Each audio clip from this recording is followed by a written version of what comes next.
Alors, nos confrères de l'équipe ont fait un état des lieux ce matin de l'effectif marseillais en vue du prochain mercato. Des infos qui confirment les tendances que nous donne régulièrement Florent Germain, notre correspondant à Marseille. Ce qu'on retient, c'est qu'il devrait y avoir de nouveau beaucoup de mouvements cet été à Marseille. Des joueurs comme Guendouzi, Under, Balerdi devraient partir et il y a la gestion des nombreux retours de prêt dont il va être question. Alors, de nombreux mouvements, ça ne fait pas peur à Pablo Longoria, le président de l'OM, on l'a vu sur les précédents mercatos, mais cette méthode à base de contrats courts et de prêts, est-ce que ça fonctionnera à chaque fois pour Marseille? 32-16, appelez-nous pour en débattre, Jérôme.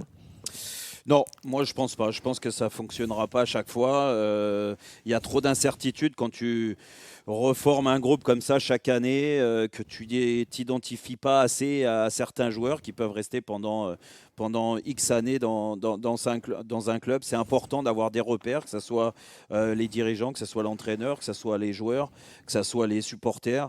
Et que quand tu commences une saison et que tu n'es même pas certain que les mecs qui brillent ou qui brillent pas la finissent ou repartent sur une autre saison après, je pense que ça peut poser problème. Alors pour l'instant, on n'en parle pas trop de cette méthode-là dans le négatif parce que les résultats sont là et que l'OM est dans ses standards, du moins dans ses ambitions, c'est-à-dire qualifié directement en Ligue des Champions l'année dernière. Là, ils sont totalement dans les clous. Ils sont encore deuxième aujourd'hui, même si la saison reste mitigée par rapport aux autres échéances qu'il y avait, que ce soit en Coupe d'Europe ou en Coupe de France. Mais malgré tout, je pense que l'Olympique de Marseille doit s'inscrire dans la durée parce que à chaque fois, tu seras pas un magicien. Et, Jérôme, il y a ton chien qui aboie, ouais, Jérôme. C'est grave.